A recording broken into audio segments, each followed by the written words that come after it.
Bali is a small island, 100 miles long and 70 miles wide. On the map, it looks no more than a tiny bead on the necklace of islands that stretches from west of Malaysia to New Guinea and Australia.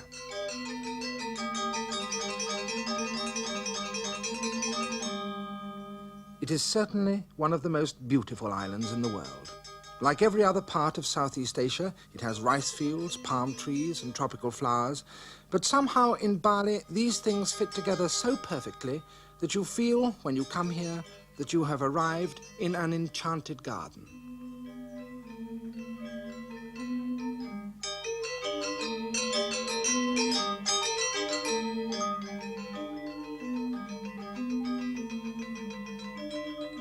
But there is one particular characteristic of Bali which makes it one of the most remarkable places on earth.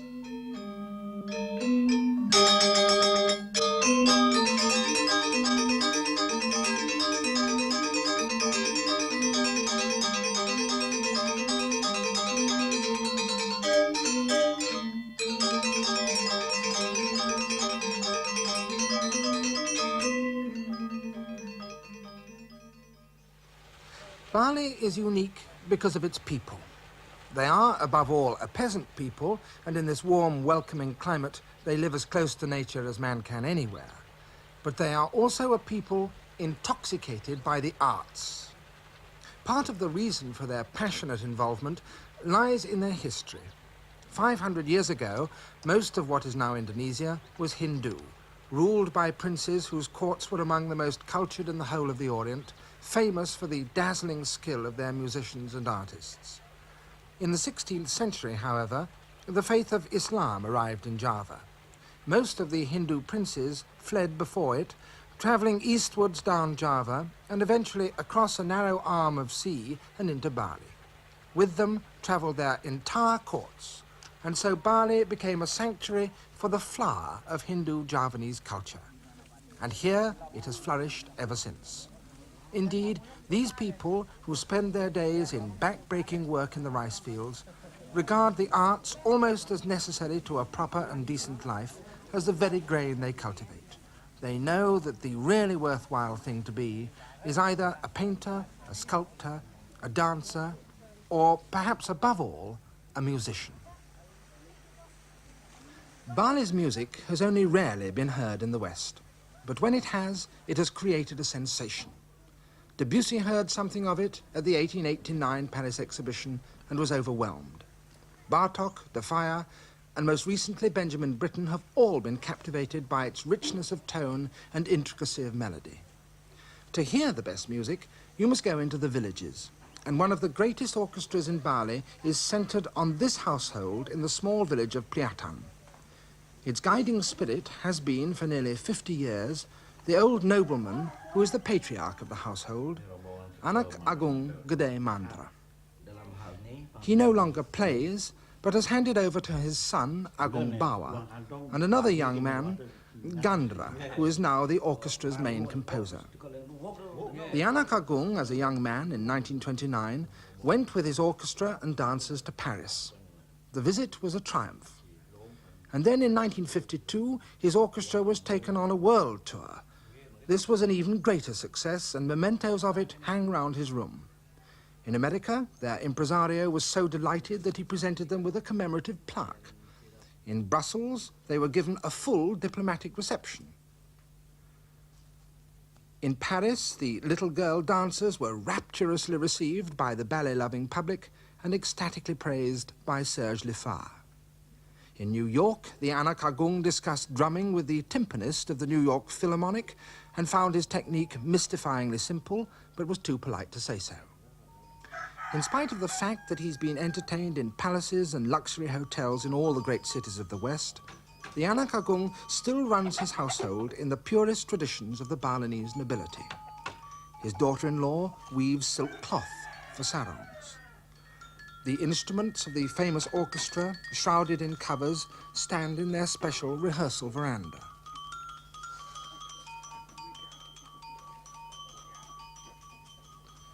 The wall facing the main gateway into the compound is emblazoned with a great carving of the Garuda bird, a device recommended by Balinese tradition as a way of preventing demons from entering. The men of the household, like every man in Bali, nobleman or commoner, rear fighting cocks, and they must be exercised, massaged and cosseted daily.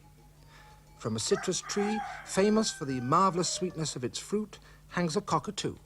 And beyond, the anak agung's aged mother pounds betel nut, and typically does so not just anyhow, but with a particular rhythm echoing a particular melody in her head.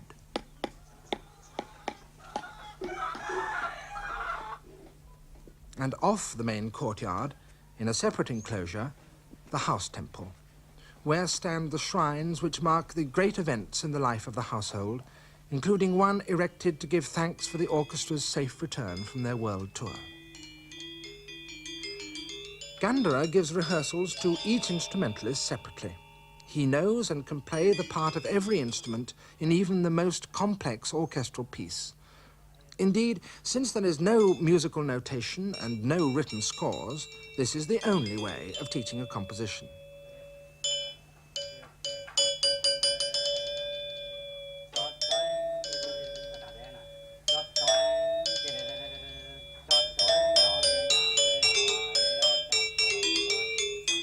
What is more, because he's sitting on the opposite side of the instrument, he has to be able to play it literally backwards.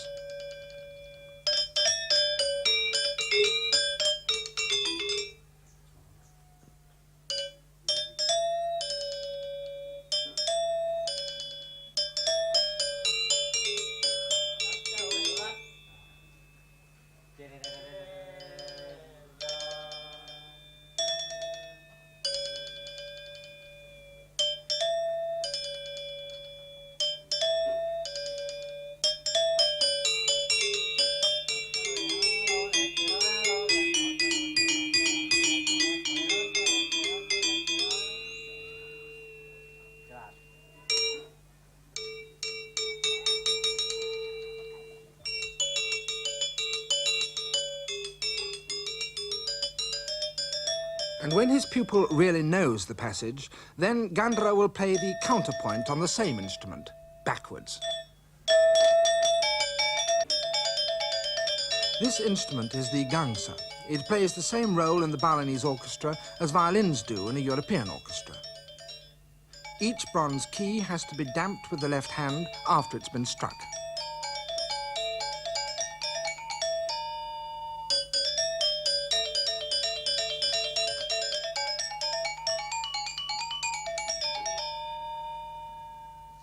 A complete orchestra, or gamelan, may contain as many as 30 instruments. It is, in fact, the biggest musical ensemble anywhere in the world, apart from a full-scale Western symphony orchestra, and Gandhara leads it from the drum. The chief gangsa player who shares the leadership of the gamelan is Gandhara's father, Madila Ba.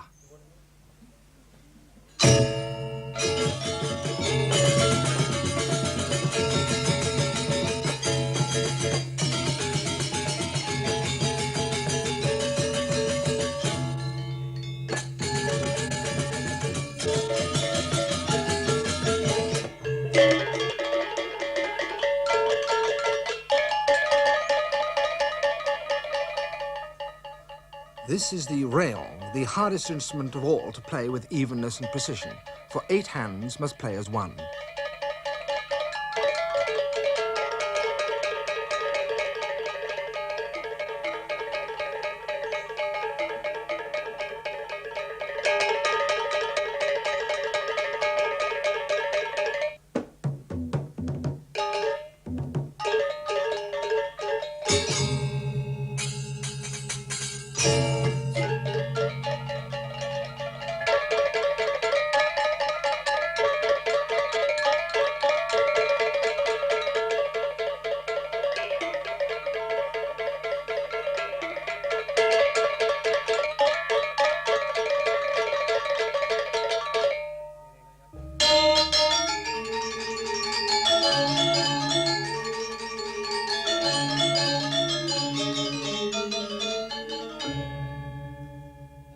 In an orchestra of this size, with 30-odd instruments, sometimes playing interlocking parts of the same melody, There can be no room for improvisation.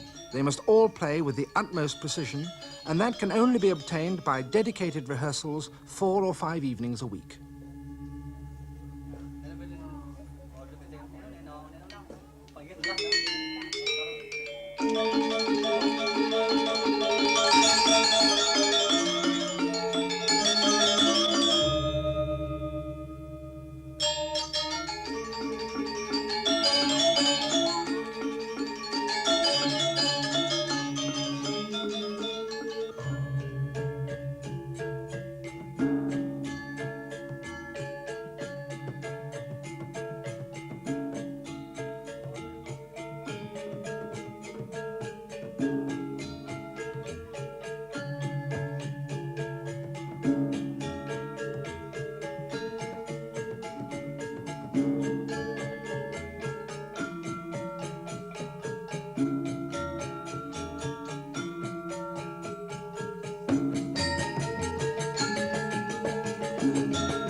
These are the chalons, the cellos, as it were, in this bronze orchestra.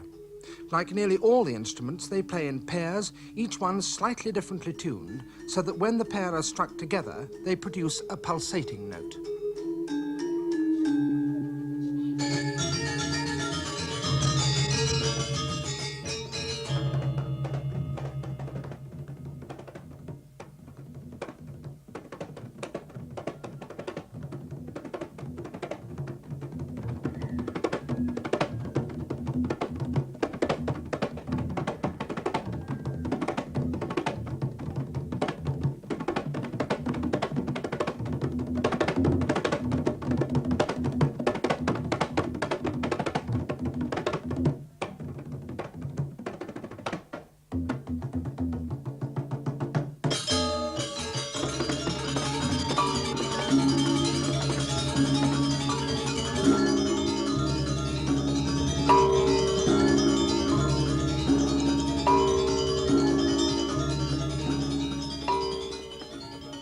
All the instruments of the gamelan, which between them span 7 octaves, are tuned to a 5-note scale. But the precise pitch of those 5 notes is the subject of great and careful debate among the musicians when the gamelan is first formed and tuned. In practice, no 2 gamelan are tuned exactly the same.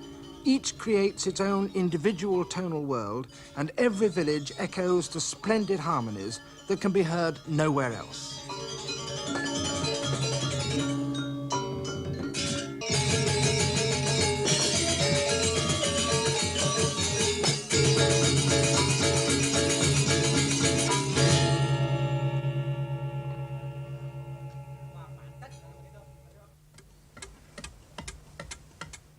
Music is only one of Bali's arts.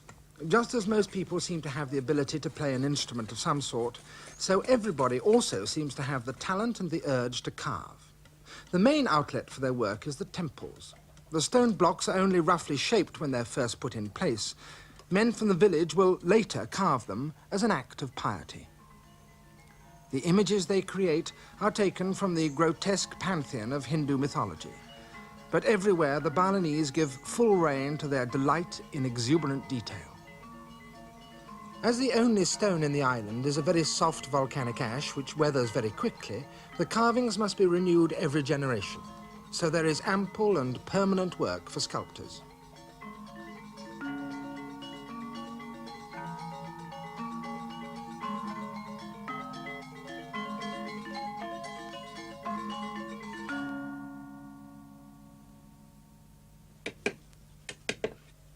Although temple carving is the main outlet for sculptors, it's by no means the only one for men of outstanding talent and imagination. Ida Bagus Ketut is one of the great mask makers of Bali. As it happens, he's also one of the great mask dancers as well. And the masks he carves are used in the night-long plays that are one of the island's main entertainments. This is a demon in the form of a wild pig. Rangkap kebangsawan. Tadi mungkin tadi dalam mungkin. Baik sekali. A prince whose movements must be refined and elegant. In the plays, he will speak only in Kawi, an archaic form of Javanese which is almost pure Sanskrit and only understood by a very small proportion of Balinese.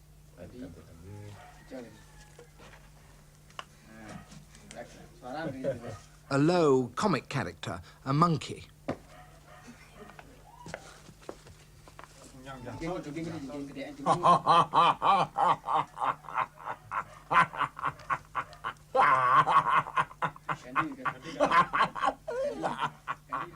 The job of these kinds of characters is not merely to bring laughs, but to translate the Kawi spoken by the refined people into low Balinese, which will be understood by all. Here's another of them, an old man down on his luck, begging for money, but irrepressibly cheerful in spite of everything.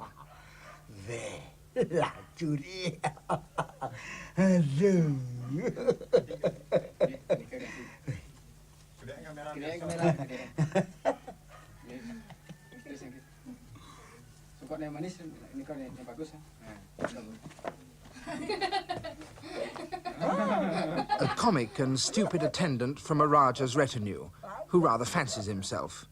With this character, Kutut can convulse the crowds who come to watch him whenever he performs.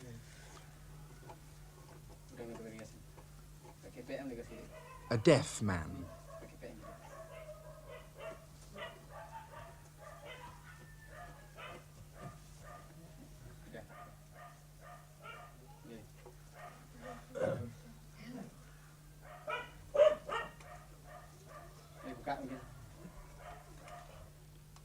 Of all the arts of Bali, painting perhaps was the most static and least inventive.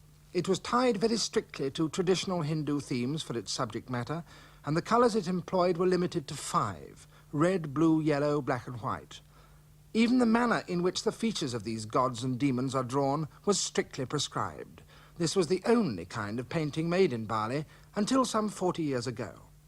In 1923, however, something occurred that was to bring about a profound change. This man arrived in the island. His name was Walter Spies, and he was to live for 20 years in Bali and to know the Balinese more fully than any European before him.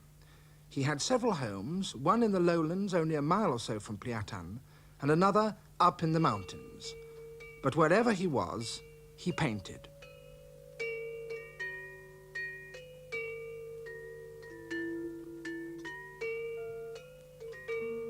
From the veranda of his mountain house, he looked across to the holy volcano of Bali, the Gunung Agung, one of the most breathtaking views in all the island.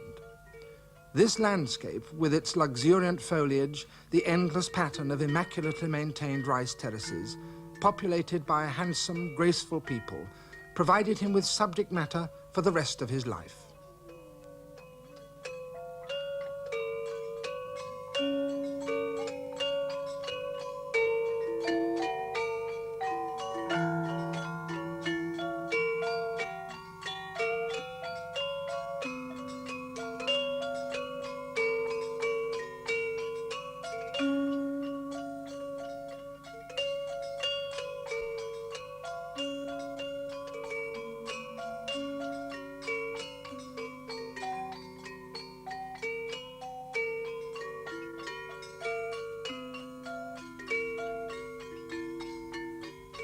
These pictures, to a European eye, capture not merely the stunning beauty of the island, but also convey some of the haunted, magical atmosphere that permeates the whole of Bali. Whether or not this dreamlike quality of Spies' pictures was apparent to the Balinese is difficult to say. As far as they were concerned, the overwhelming effect of these pictures was to draw their attention, seemingly for the first time, to the image of their island as a subject for painting. Suddenly, everyone in Bali was painting in a completely new way. It was as though a dam had been broken.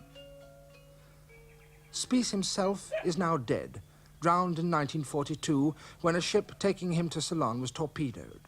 But a few of those painters who contributed to that original explosion of excitement are still working. Their technique and their new vision are the only European things they wish to take from Spies, and the only thing he wished to give them. And so to find them, you must go not to a European-style studio or to a gallery, but to small and often remote villages hidden away among the rice fields. Among the most talented of these painters is Ida Bagus Madé. He paints continuously, and yet he hates to part with any of his finished canvases. Whenever anyone shows any sign of wanting to buy one, he puts an impossibly high price upon it. As a result, his paintings lie in great piles at the back of his hut, tragically vulnerable to rats, termites, and fungus. The rest of the villagers say that he's mildly eccentric. He says that his paintings are his children. Why should he get rid of them?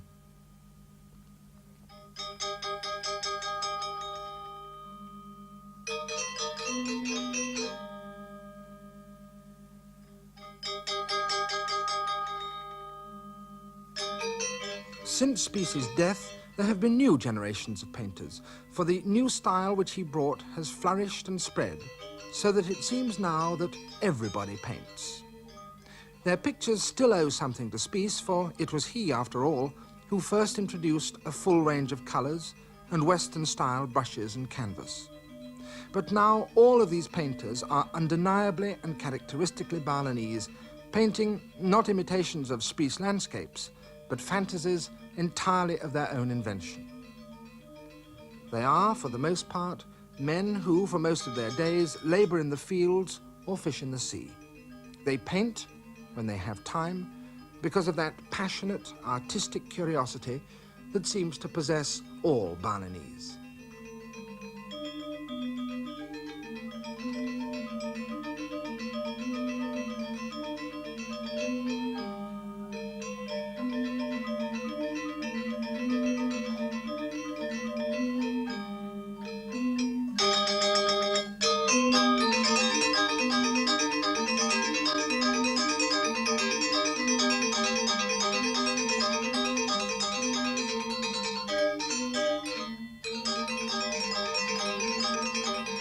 This is another of Spies's pictures, and one which was influential not so much with painters as with sculptors, for these grotesque distortions fascinated Balinese carvers, and soon they too were involved in a visual revolution quite as profound as that taking place in painting. One of the first to carve in this new way was Ida Bagus Nyana, who is now generally agreed to be Bali's greatest sculptor. His first carvings, after meeting Spies, were very like those spindly, contorted figures that appeared in Spies's paintings. Soon afterwards, however, he began to explore new styles and new images. Today, he carves only rarely, for he has withdrawn from the world to become a Brahmin high priest. But his last sculptures remain to bear witness not to the precise images created by Spies, but to the great freedom of vision which Spies first showed Nyana.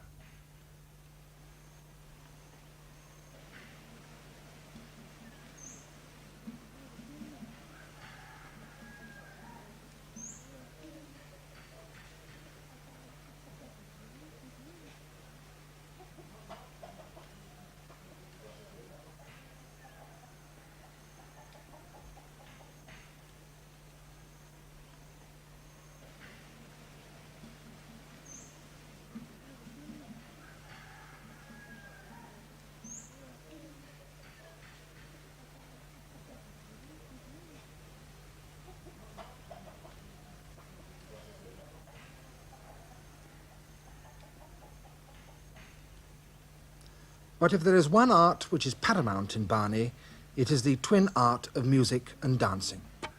Just as Pliatan has one of the greatest orchestras, so also its dancers have an island-wide reputation. However, that reputation will rest to a surprising extent on the shoulders of this tiny child. She is training to dance the greatest of Bali's classical dances, the Legong. It may only be danced by little children, and the 3 Pliatan girls who have danced it so perfectly for the past 4 years are now adolescent and too old to continue. A new trio must be trained. Their teacher is Gusti Made Sengok, an old lady who, in her time, was a celebrated Legong, famous throughout the island for the suppleness of her young body and the disciplined fire of her performance. Now, as she nears the end of her life, she is a deeply respected and much sought-after teacher.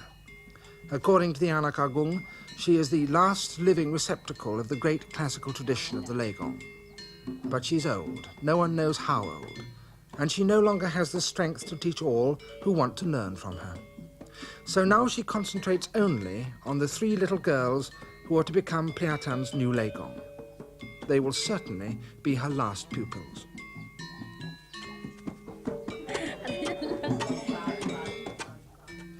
Training like this has already been going on every day for many weeks. Again and again the children must repeat the movements, being nudged, coaxed, and sometimes almost wrenched into the correct position by old Sengok, until at last the Legong, to use the Balinese phrase, has gone into their bodies.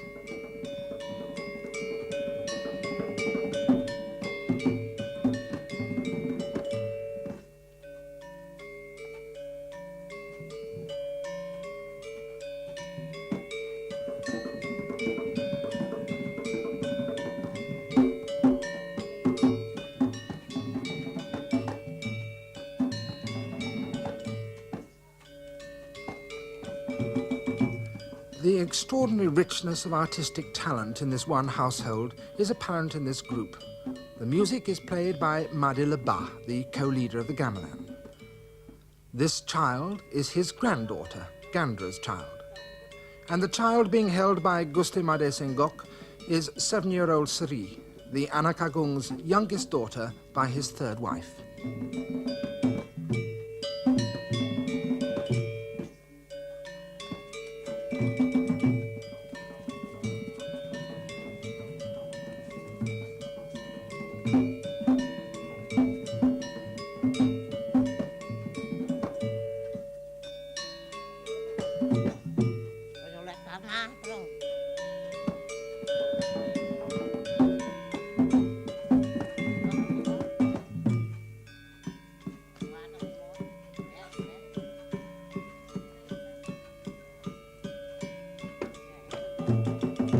If the children are to dance the Legong properly, they must know the story it tells. It concerns the arrogant king of Lassam, who kidnaps the daughter of a rival king with whom he is at war. If she will not marry him, he says, then he will kill her father. But she still refuses, so the king of Lassam goes into battle with her father and is himself killed. The Anak Agung tells the story, prompted without any compunction by old Sengok. The tale comes from an ancient collection of Javanese legends. It's the Balinese equivalent of the Arabian Nights.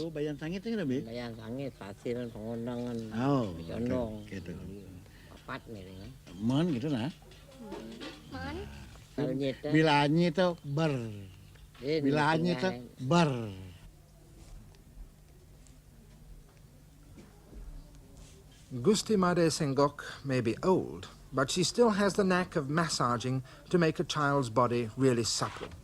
She still knows the precise movements that will painfully stretch a tight muscle and so loosen it that the child will become almost double-jointed. Without this massage, it will be impossible for a Legong to assume the correct postures.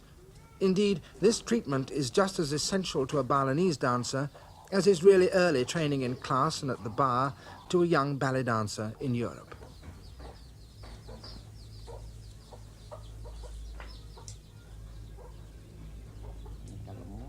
Day after day, the Anak Agung and Madila Ba play for rehearsals.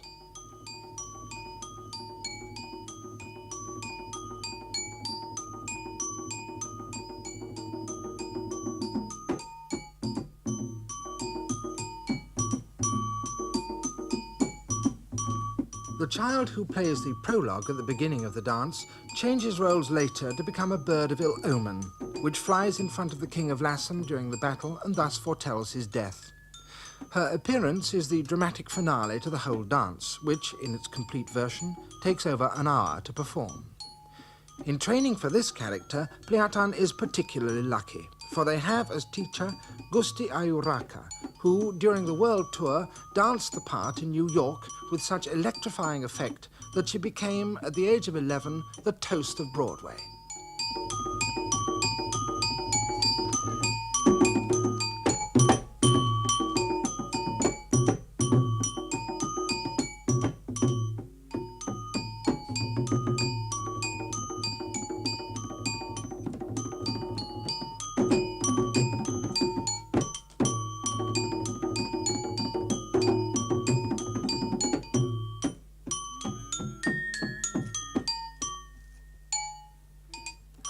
Raka still dances and is famous in Bali for the refinement and personality of her style. But her performance as a tiny child of the bird of ill omen is still vividly remembered and used as an ideal against which other, newer characterizations are measured. Now she passes on that insight and technique to another generation.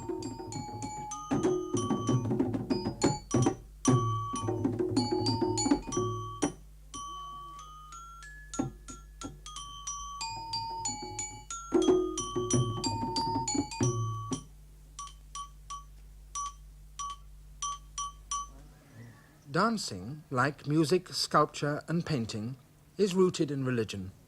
Indeed, in Balinese terms, all acts of artistic expression are, in a sense, religious acts. But this perhaps is less remarkable here than in most parts of the world.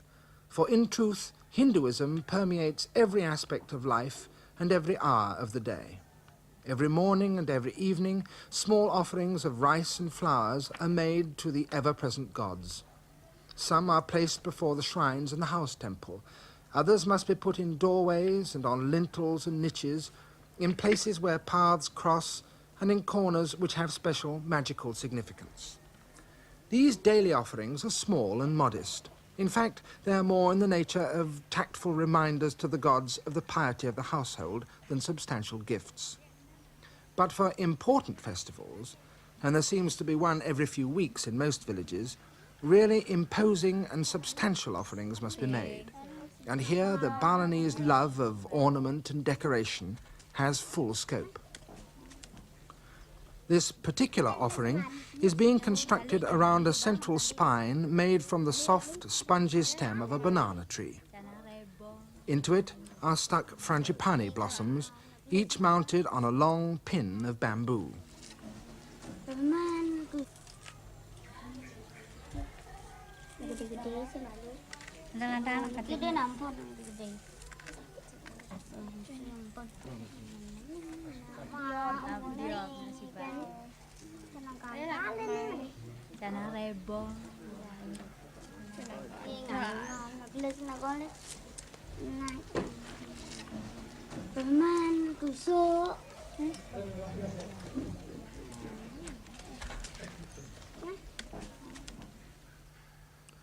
The streets of the village have been lined with betasseled masts from which hang penyor, decorations marvellously constructed in hundreds of different shapes and designs from bamboo and coconut palm leaves.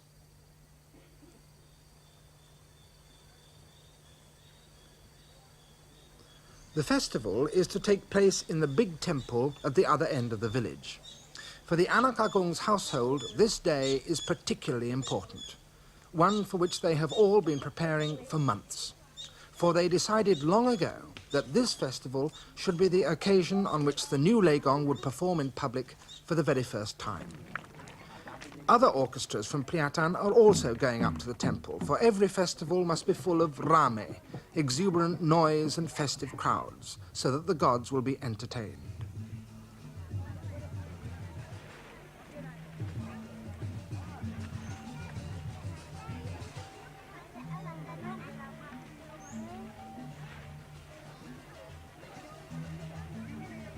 All day long, offerings are carried up to the temple.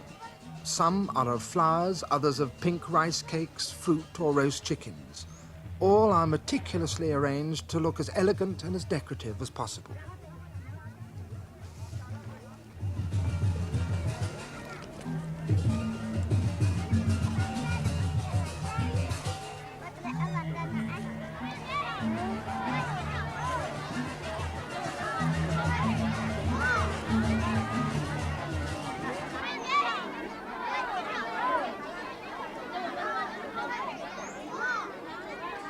The offerings are laid in hundreds before the priest, who will take them one by one and offer them at the shrines. The gods will partake of their essence, after which the simpler, smaller ones will be left in the temple to be scavenged by the dogs and birds. The more substantial and elaborate will be taken back to be eaten at home.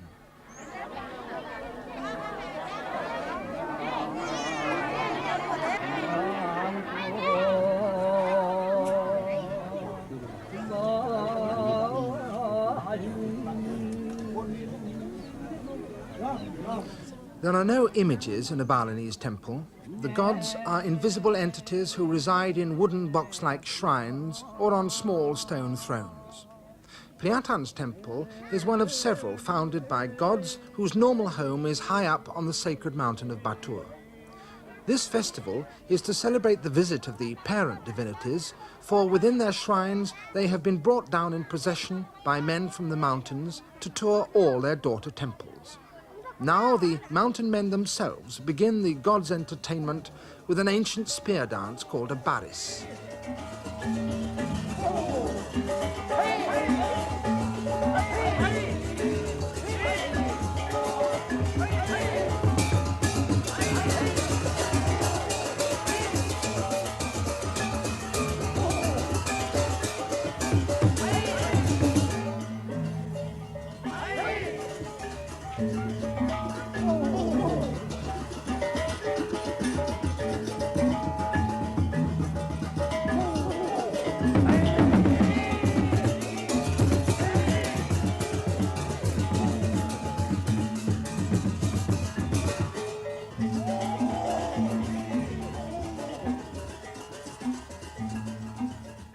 To the people of Priatan, this performance is, to be candid, a little naive, not to say uncouth.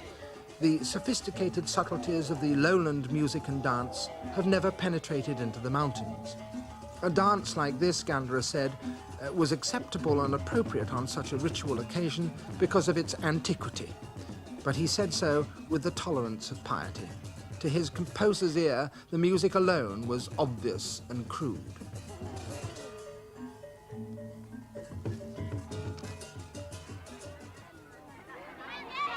The Anak Agung's gamelan is next to play. Their first contribution is also ancient ritual music and employs a type of instrument that is seldom heard these days in other contexts. Even so, they manage to play it with their characteristic attack and brilliance.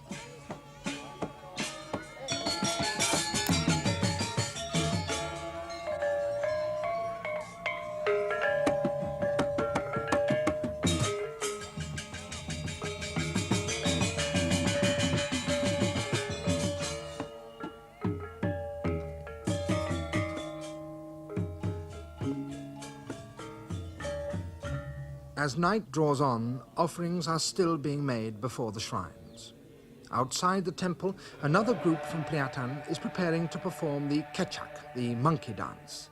The men, in a 5-part chorus, act as a vocal background to a story from Hindu mythology in which King Rama's bride is kidnapped by a giant and then rescued by Hanuman, the king of the monkeys, and his monkey horde.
3 children are already preparing for their Legong.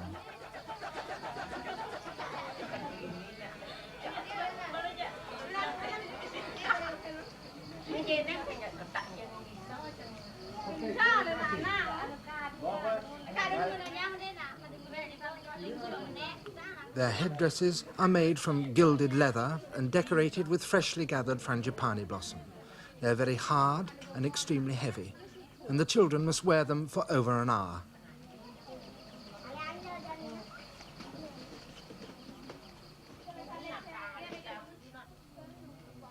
Their bodies are tightly bound in gold-painted cloth. Their faces are whitened and carefully made up. It has fallen to them to provide the final episode in the temple festival, to present their skills as an offering to the gods, for that indeed is the ultimate nature of all artistic creation in Bali. Their moment has arrived.